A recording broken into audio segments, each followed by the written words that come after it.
بدلیں زندگی۔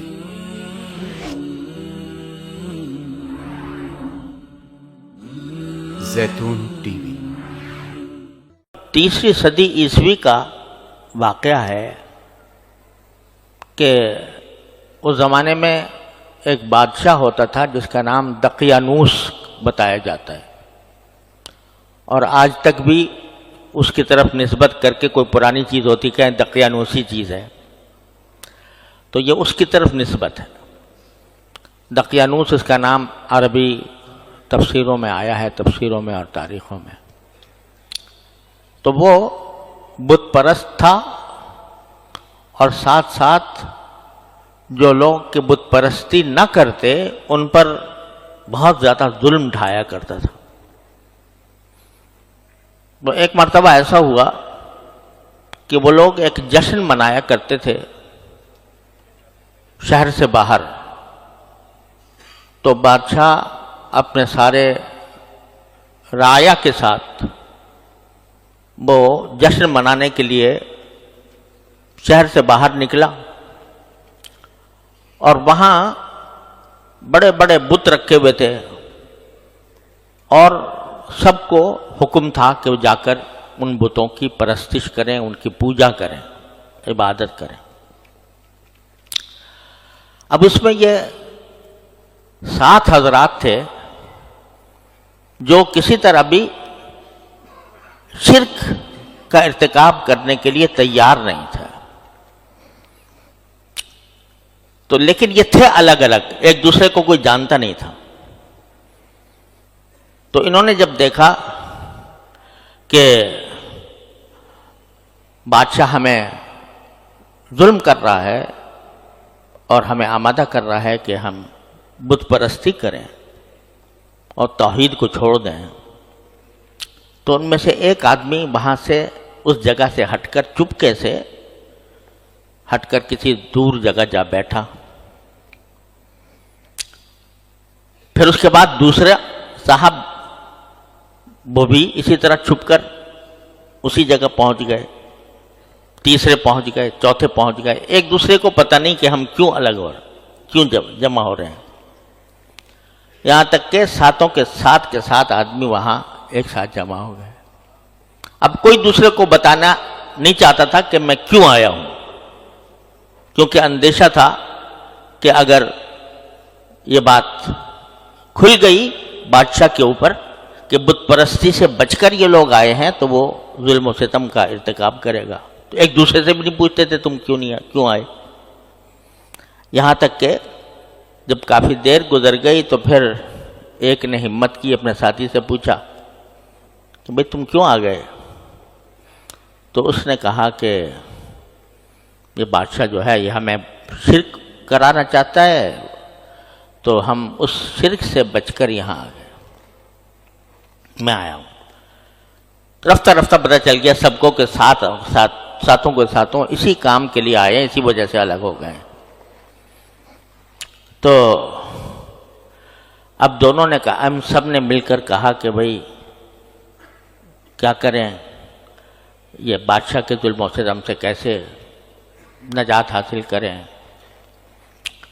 بادشاہ نے کو یہ کرنا ہی تھا کہ ان کو پکڑ کر ان کو ظلم کا ستم کا شکار بنائے۔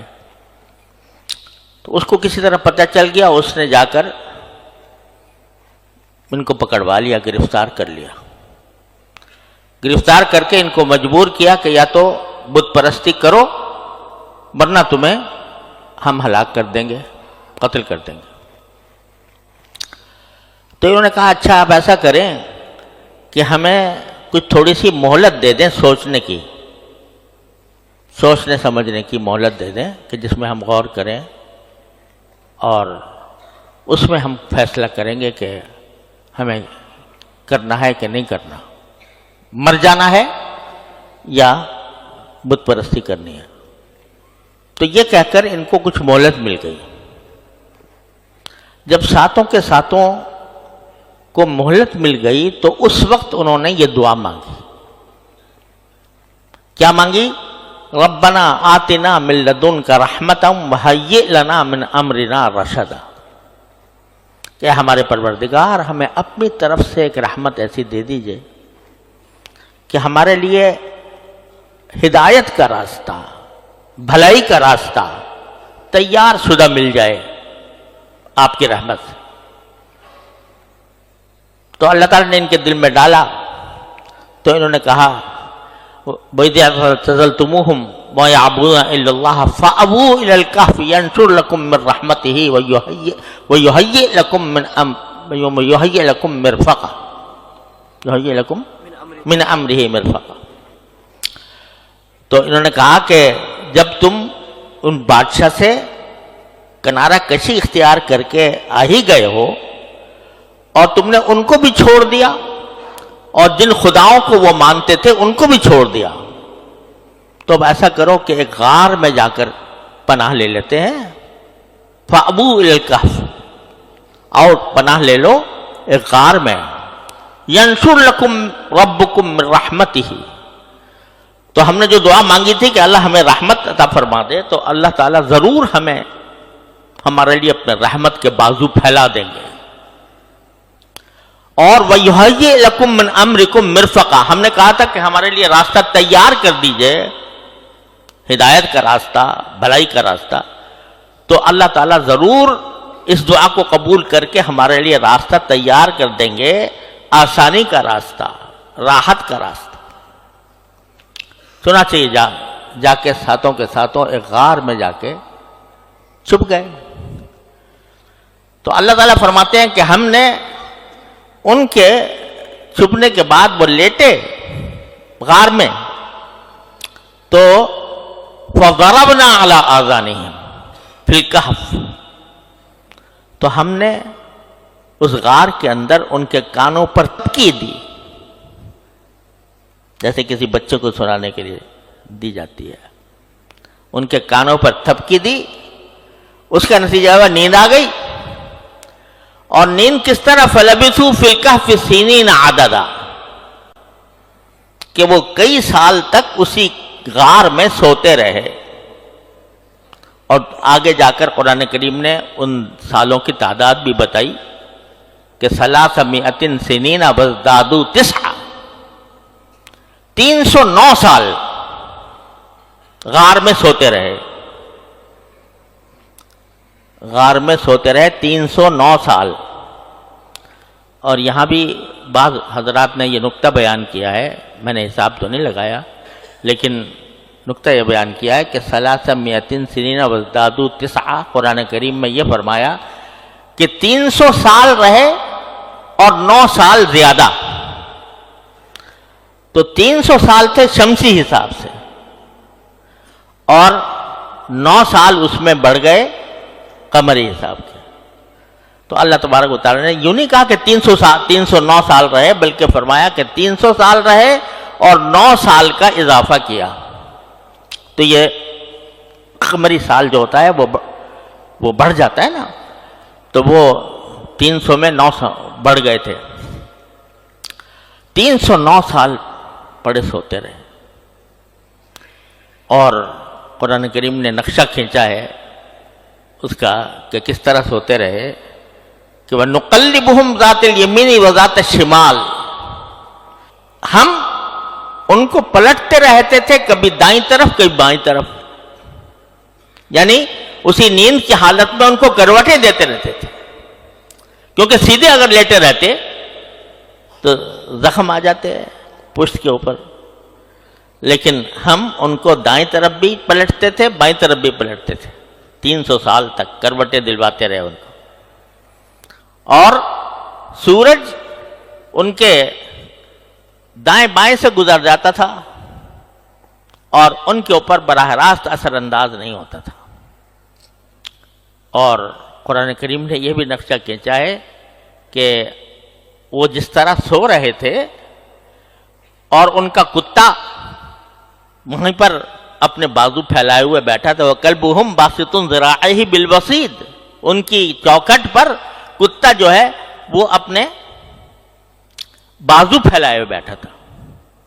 ایک ڈاکٹر نے لکھا ہے کہ یہ جو قرآن کریم نے کہا ہے کہ ہم ان کو کروٹیں دلاتے رہتے تھے دائیں اور بائیں، تو یہ طبی اعتبار سے کسی آدمی کو زندہ رکھنے کے لیے ضروری ہوتا ہے کہ وہ سیدھا لیٹا نہ رہے ورنہ زخم ہو جاتے ہیں.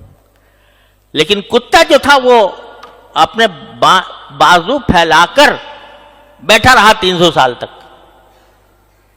تو وہ ڈاکٹر کہتا ہے کہ انسان میں اور کتے میں یہ فرق ہے کہ انسان کے تو پشت میں زخم ہو جاتے ہیں، لیکن کتا جو ہے وہ اس کے کھال میں اللہ تبارک و تعالیٰ نے یہ صلاحیت رکھی ہے کہ اس کو زیادہ دیر زمین پر رہنے کی وجہ سے اس کو زخم نہیں ہوتے.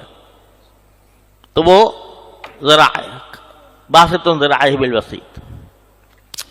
اور اللہ تبارک و تعالیٰ نے نقشہ کھینچا کہ اگر تم اس حالت کو دیکھتے جس حالت میں کہ یہ لوگ وہاں سوئے ہوئے تھے اور کتا ان کے پاس ان کی دہلیز پر بیٹھا ہوا تھا، تو کیا ہوتا؟ تم اگر دیکھو لَوَلَّيْتُ مِنْهُمْ فِرَارًا وَلَمُلِئْتُ مِنْهُمْ رُعْبًا، کہ اگر تم اس کا منظر دیکھتے تو اس سے خوفناک سا منظر تھا کہ تم وہاں سے بھاگ کھڑے ہوتے اور تمہارے دل پر اس کا رعب طاری ہو جاتا. 300 سال 309 سال سوتے رہے. ثم بعثناہم، پھر ہم نے ان کو زندہ کیا، یعنی پھر وہ نیند سے بیدار ہوئے. تو نیند سے جب بیدار ہوئے تو نیند سے بیدار ہو کر آپس میں ایک دوسرے سے پوچھ رہے ہیں کہ بھئی کتنی دیر ہم سوتے رہے؟ تو کسی نے کہا کہ بھئی 1 دن سوئے، کسی نے کہا کہ 1 دن کا کچھ حصہ سوئے. آخر کار انہوں نے کہا کہ چلو بھئی پتہ نہیں کتنا سوئے، یہ تو الگ بات ہے، لیکن بھوک لگی ہوئی ہے تو کوئی کھانے پینے کا انتظام کرو. تو کسی سے اپنے ساتھی سے کہا کہ بھئی چلو کچھ چاندی کے سکے، کچھ سکے تھے ان کے پاس، وہ جا کر کھانا تلاش کرو. اور دیکھو اتنی احتیاط کے ساتھ کہا کہ جاؤ ابعثوا احدکم، کسی کو بھیج دو، بورقکم ہذہ، یہ چاندی کے جو سکے تمہارے پاس ہیں یہ لے کر بھیجو. فلینظر ایھا ازکی طعاما، جا کر وہ تلاش کرے کہ بھئی کون سا کھانا حلال ہے، کیونکہ سب بت پرست تھے نا ان کے خیال میں. تو کھانا تلاش کرو اور حلال کھانا تلاش کرو. اس حالت میں بھی یہ فکر تھی کہ بھئی کھانا حرام نہ ہو. تو ایھا ازکی طعاما فلیأتکم برزق منہ ولیتلطف، اور ذرا چھپ چھپ کے جانا آرام سے. ولا یشعرن بکم احدا، کسی کو پتہ بھی نہ چلے کہ تم کہاں سے آ رہے ہو. ابھی جب سکے لے کر گیا کھانے وانے لینے کے لیے تو جو آدمی بیچ رہا تھا اس نے ان کی شکل اوپر سے نیچے دیکھی کہ تم کہاں سے آ گئے. تو اس نے کہا یہ سکے لے کے آیا ہوں کھانے کے لیے. کہا یہ تو 300 سال پرانے سکے ہیں، یہ اب نہیں چلتے. تب ان کو احساس ہوا کہ ہمیں 309 سال زندہ رہے.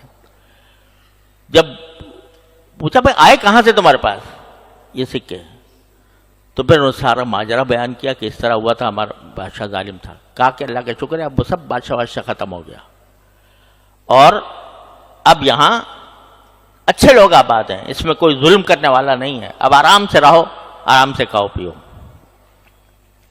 یہ قصہ اللہ تبارک و تعالی نے بیان فرمایا سورہ کہف میں.